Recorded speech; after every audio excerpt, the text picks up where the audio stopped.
Hello. This week's Sedra is Sedra Veetchanann.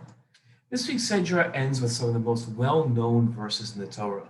The Shema is a paragraph of verses that includes Judaism's axioms. While many think that Shema's inclusion twice a day in prayers makes the Shema a prayer too, that's incorrect. When the Shema is recited twice a day, it is a statement of belief. In this Dvar Torah, I'll focus on the verses that follow the Shema. We read the following in this week's Torah portion. When the Lord your God brings you into the land that he swore to your fathers, Avram, Yitzchak, and Yaakov, and to assign to you great and flourishing cities that you did not build, houses full of all good things that you did not fill. You dug cisterns that you did not dig, vineyards and olive groves that you didn't plant and eat your fill. Take heed, you do not forget the Lord who freed you from the land of Egypt, the house of bondage. Sforno explained God was promising the Jewish people when they conquer the land of Israel, they will attain wealth without having toiled for it.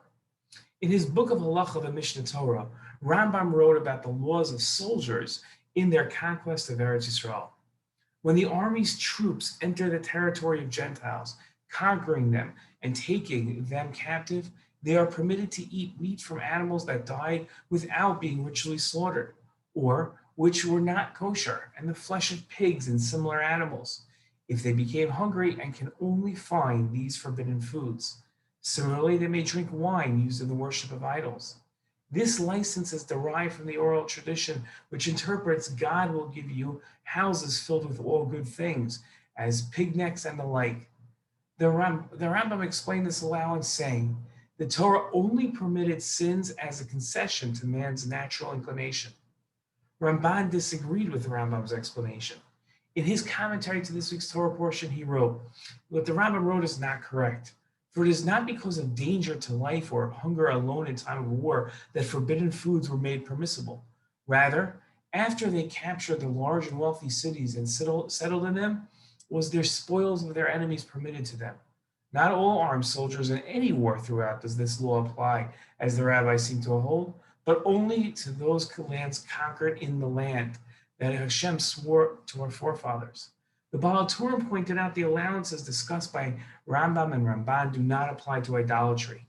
The people must not display any desire for the gold and silver vessels used by local inhabitants in any manner related to idol worship. To make his point clear, Moshe insisted that altars or places of worship of the Canaanites be completely erased. Rambam felt the allowances made to the Jewish soldiers as they conquered the land were made because war brings out the desires in people and are uncontrollable. Ramban disagreed and felt these allowances to partake in the spoils of defeated people of the land, even normally forbidden items, were part of the promise God made to the Jewish people. The disagreement about the nature of the allowance to sin between Rambam and Ramban teaches an important lesson. Sin brings imperfection, but only when the sin is forbidden by God. The debate centers around whether sin is permitted as an allowance or a gift. According to all, though, Baal Haturim's point that all sin was allowed except idolatry demonstrates that even allowed sin had to strengthen the soldier's relationship to God, not distance him from God. A lot of times we see sin as something that by nature will distance us from God.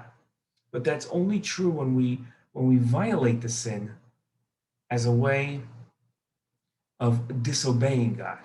But if God allows it, or God, according to the Ramban, allows it as a gift because of us conquering the land that's part of the promise, then the sin is not sin at all, and it does not lend to our imperfection. What an interesting lesson to think about. Shabbat Shalom.